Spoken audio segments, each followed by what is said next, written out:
리버 피닉스는 한 인터뷰에서 이런 말을 한 적이 있다. 당신은 첫 성경험이 언제인가요? 인터뷰어의 물음에 리버 피닉스는 4살에 첫 경험을 했다는 다소 충격적인 대답을 했다. 그는 당시에 그 경험을 매우 기쁘게 받아들였다고 했지만 추후 다시 똑같은 질문을 했을 때 당시의 기억을 잊기 위해 노력했으며 14살이 될 때까지 금욕주의자가 될 수밖에 없었다고 대답했다. 그의 이런 이른 성경험은 어른이 되어서도 그의 삶에 막대한 영향을 끼쳤으며 문란한 성관념을 심어준 계기가 되었다. 여러 매체에 알려졌다시피 리버 피닉스의 부모는 히피였다. 그의 부모 존과 아트는 자유로운 히피 생활 중 데이비드 버그가 설립한 컬트교 하느님의 자녀들에 심취되었으며 적극적인 선교 활동을 했다. 그의 가족은 이 종교에 소속되어 각 지역마다 군락으로 모여 생활하는 공동체 일원 중 하나였다.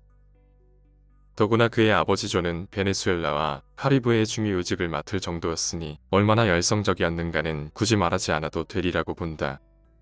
이 종교는 우리나라에도 1980년 섹스교로 알려지며 사회적 파장을 일으켰다. 지금처럼 인터넷이 보편화되지 않은 시대에 한국에까지 이 종교가 유입된 것만 봐도 당시 그들의 영향력이 얼마나 컸는지 짐작할 수 있다. 하느님의 자녀들을 설립한 데이비드 버그는 전 기독교 선교연합 목사직에서 쫓겨나 전통적인 기독교를 멀리하고 배척했다. 그는 이 부패한 시대에 오직 예수님만이 기독교적인 혁명을 이끌 수 있다고 설교했으며 당시의 자유를 열망하던 수많은 젊은 히피들이 그를 추종하기 시작했다. 첫 시작은 그렇게 크지 않았다. 그는 허팅턴 비치의 커피집에서 젊은이들을 상대로 성경에 대해 해석하고 이를 전달하는 방식으로 선교 활동을 했다. 길고 흰 수염에 어딘가 신비로운 외모를 가진 버그는 이렇게 하나둘 모인 젊은이들에게 매력적인 존재로 비춰졌다. 초반에는 125명의 회원에 불과했던 하느님의 자녀들은 1969년 우드스톡 페스티벌이 있던 해에 카렌 저비가 합류하면서 빠르게 퍼지기 시작했다. 버그와 그의 추종자들은 LA의 5층 건물과 텍사스 서부의 낡은 목장 두 구역에서 금욕적인 생활을 했다. 하느님의 자녀들이 시작된 초반에는 혼전 성관계를 허용하지 않았고 데이트나 키스, 심지어 손을 잡는 행위조차 금지되어 있었다. 다소 정상적이었던 시기 창시자인 버그는 카렌 저비를 그의 비서로 임명했고 그와 그녀의 만남은 모든 불행의 씨앗이 되었다. 카렌 저비는 추후 마마 마리아 혹은 핀 마리아라고 불리며 창시자인 버그보다 더욱더 악랄하고 사악한 리더가 된다. 그녀와의 만남은 하느님의 자녀들의 근간을 뿌리채 뽑는 결정적인 원인이 되었다. 버그는 이 시기부터 독재자와 같은 리더로 변모했으며 예수 다음으로 최고의 존재는 자신이라고 단언했다. 회원들은 공동주택을 짓고 과거의 삶과 소유물을 버려야 했다. 집단적 종교생활은 매우 엄격했다. 아침은 성경 공부로 시작했고 가정 지도자들은 청소와 요리를 했으며 하느님의 명령을 발표했다. 집을 떠나려면 공식적인 허가가 필요했고 모든 신도들은 버그의 통제 아래에서 움직이며 생활하는 것을 당연시하게 되었다. 이 모든 금기된 성이 해금된 것은 버그의 잔혹한 어머니 버지니아가 사망하면서 버그의 변태적인 섹슈얼리티는 그가 만든 종교적 교리에 침투하기 시작했다. 그의 어머니는 금욕적인 인물로 하녀가 어린 버그의 성기를 애무하는 것을 보고 거세하겠다는 위협하며 오랫동안 학대를 이어왔다. 그는 이제 자유였다. 어머니가 없는 세상에 그의 성적 욕망의 족쇄인 어머니가 사라졌다. 더구나 그의 옆에는 촉매제인 카렌 저비가 있었다.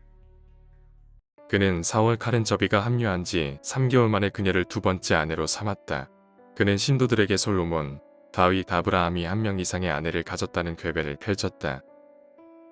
그는 오랫동안 신도들에게 모 레터즈라는 간행모를 발간해 배포했는데 그가 카렌을 부인으로 받아들인 이유를 다음과 같이 설명했다. 오래된 교회를 새로운 교회로 교체하는 것은 당연한 것이며 오래된 포도주에서 새 포도주로 변하는 흐름은 모두 하느님의 예언이다.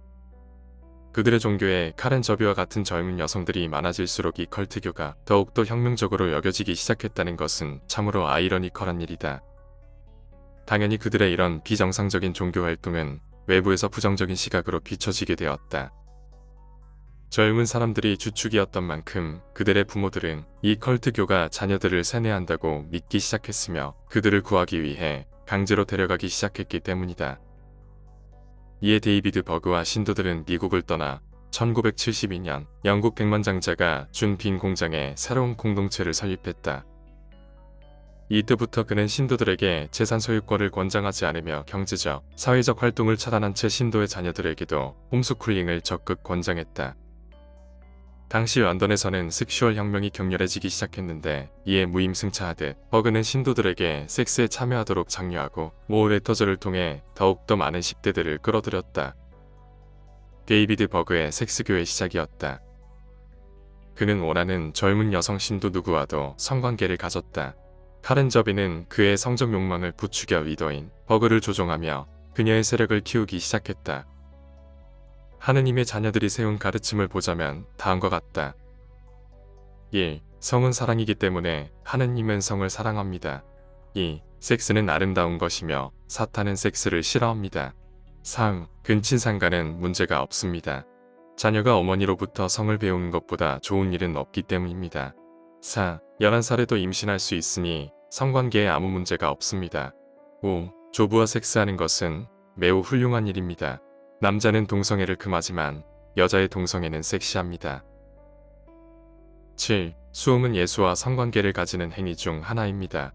남자라도 예수와 성관계를 가지면 이때만큼은 그의 아내가 된다는 걸 명심하세요. 예수님과의 섹스는 게이가 되는 게 아닙니다.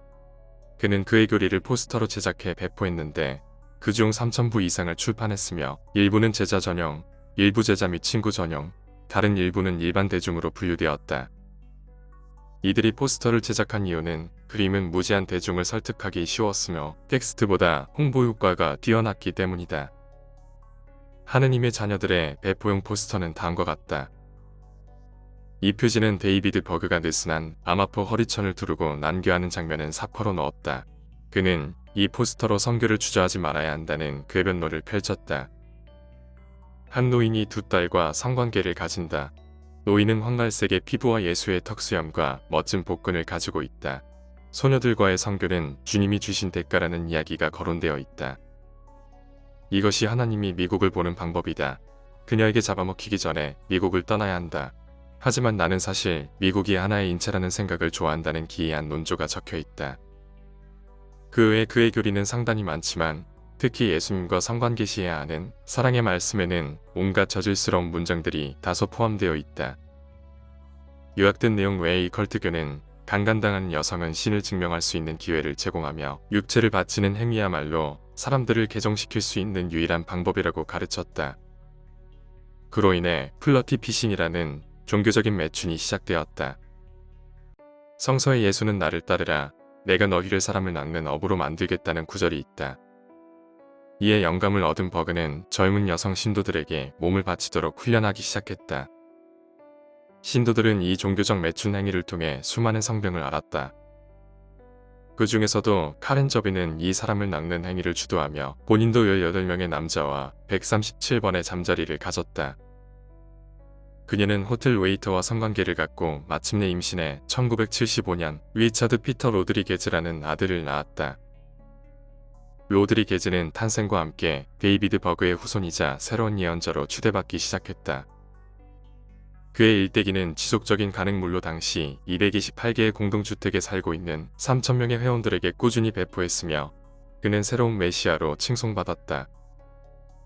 이 어린 메시아는 바쁜 카렌 저비를 대신해 세라 켈리와 안젤라 스미스라는 두 여신도들의 손에 의해 성장했다.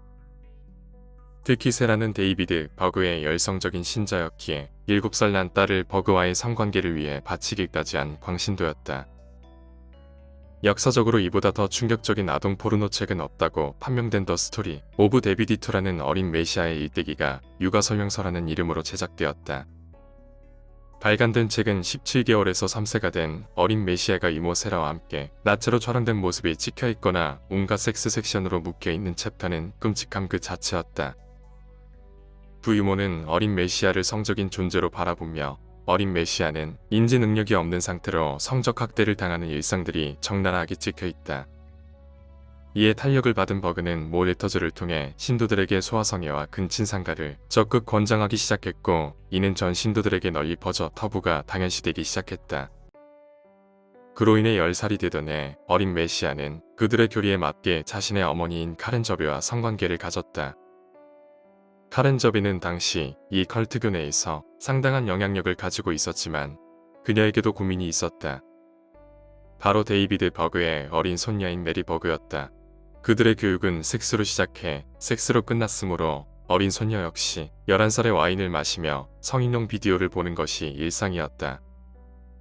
버그는 이 손녀에게 성적 흥미를 가졌는데 그는 그의 아내인 카렌 저비 앞에서 툭하면 어린 손녀인 메리를 성희롱했다. 보통은 경악할 만한 부분이지만 카렌 저비는 메리에게 왕녀의 자리를 빼앗길 것을 더 두려워했다. 그녀는 메리를 엑소시즘이라는 이름하에 학대했으며 지하에 가둔 채 세라의 감독하에 끔찍한 폭행을 지속했다. 추후 메리는 구출되어 사회적으로 보호를 받게 되었지만 메스암페타민에 중독되었고 삶의 의지를 잃어버렸다. 그녀의 어머니는 인터뷰에서 메리에 대해서 다음과 같은 말을 했다. 메리는 인생을 포기했습니다. 그녀는 자살하지 않았지만 자살하고 있어요. 다만 천천히 자살하고 있는 것 뿐입니다. 어른이 된 어린 메시아의 삶도 다르지 않았다. 그는 자신의 일대기이자 아동 포르노책인 더 스토리 오브 데비디토로 인해 미쳐가기 시작했고 결국은 컬트교에서 벗어나 도망쳤다. 그러나 비정상적인 성장 과정은 그를 더욱더 올감했으며 그는 그의 부모인 버거, 카렌에게 종교적인 결속력을 위한 꼭두각시였음에 분노했다. 한 가지 알아야 할 것이 있는데 데비드 버그와 카렌 저비는 근 20년간 비밀 공동체를 운영하며 추종자들과 떨어져 살았다. 그들은 유럽, 남아프리카 및 아시아를 이동하며 움직였다. 그들이 어디 있는지 신도들조차 알지 못했다. 그들의 삶은 베일에 감춰져 있었으며 카렌 저비는 오랫동안 그녀의 얼굴조차 공개하지 않았다. 데이비드 버그가 75세의 나이에 사망 후 그녀는 자연스럽게 이 컬트교의 리더가 되었다. 당연히 컬트교에서 도망친 그의 아들이자 어린 메시아는 그의 어머니가 어디 있는지 그 행방조차 알 수 없었다. 오로지 그의 가슴 속에는 복수의 감정밖에 남아있지 않았다. 사회에 도태되고 교육조차 제대로 받지 못했던 그는 세상에 적응하지 못하고 그가 혐오하고 증오하던 그의 어머니인 카렌 저비를 죽이는 일이 그가 할 마지막 일이라고 생각했다. 그는 어머니를 찾는 과정에서 전 비서인 안젤라 스미스를 만나 죽이게 되고 결국 모든 걸 포기하고 자살하고 만다. 그 외에 이 컬트교로 인해 어린 나이에 성적 학대와 고문으로 고통받았던 희생자들은 무수하게 많다. 1978년 컬트교는 버그의 심각한 위법 행위로 인해 폐지되고 미성년자를 상대로 한 성적 학대와 강간으로 기소되었으며 신도의 8분의 1이 떠났다.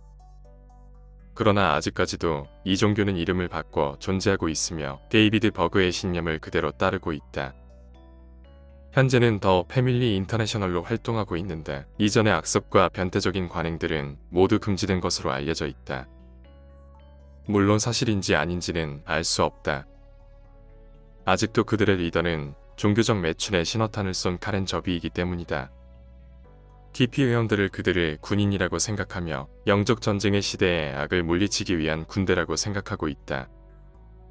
이들에게는 정신도우미가 존재하는데 정신도우미는 온갖 신화가 혼합되어 있고 영적인 군인이기도 한 신도들을 위한 가이드의 역할에 오드리 헵번과 말리린 먼로까지 포함되어 있다. 천국의 열쇠를 얻기 위해서는 카렌 저비를 통해 기적을 얻을 수 있으며 아직까지도 예수와의 성관계를 지속하는 악습은 버리지 않은 채 이어가고 있다. 이 이단교가 사라지지 않고 존재하는 이유는 성적 욕망을 종교라 치부할 수 있는 허울 좋은 변명거리를 제공하기 때문이 아닌가 싶다.